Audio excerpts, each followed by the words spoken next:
Hindi lakay, ayan, nagtawag na ako ng ano, ng totoong naghihilot tsaka nagmamassage. Kasi si Kasipag na hindi niya gaano hilot-hilot lang sa masa-masahi lang. Hindi niya natatanggal yung lamig-lamig. Ito si ate natatanggal niya na. Oh, ayan. Nagpapahilot ako tsaka nagpamasahe na rin. Kasi masakit yung baywang ko. Ang dami kong lamig. Yung kapatid ni... Ayan, pinapahilot ko yung likod ko. Ayan. Umuwi, pagpag yung bata, oh. Ay, sorry.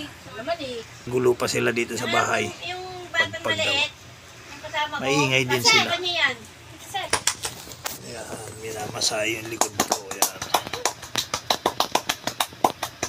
Oh, para mamasahe.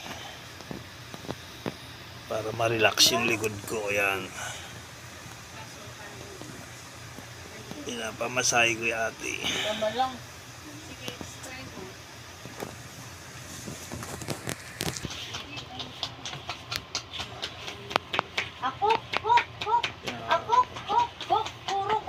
Masahe. Yani ka!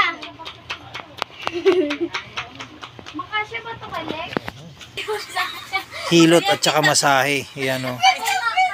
Ay, ang ganda mo. Oh, ayan lakay. Tinatanggal yung mga sakit-sakit ko sa paa. Ayan. Ayan o, nakikita nyo. Oh. Si Kasipag kasi puro ganun lang, haplos-haplos lang. Ito si ate, tanggal ang mga lamig. Eh, nagsamang masahi at saka hilot na yan. Ayan. Ginagawa niya. Yeah.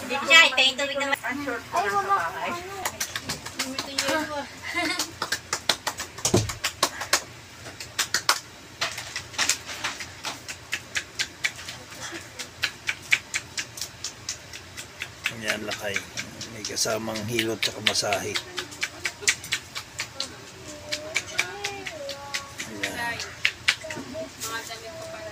Home service yan si ate.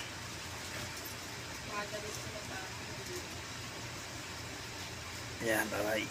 Sakit talaga. Huwag na huwag dati sasabihin sa mga kasama natin na ganito, tagalin ganito. Aray. Yan. Lakay yung pa ako naman ang hinihilot niya.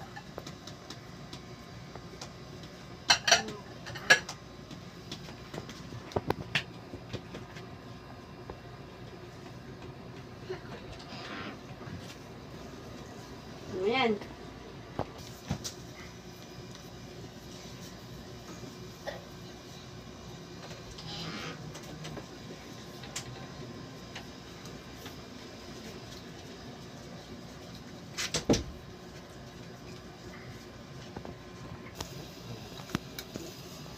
Aray. Parang nag-ukay-ukay tayo. Nag-ukay-ukay kayo? Para kayong nag-SM, Pure good. Kasabi mo signature.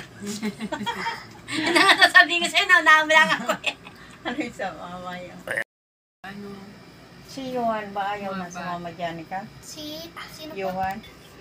Ayan o, sakit ng mga kamay-kamay ko. Ayan, aray, aray. Yung damit. Isa.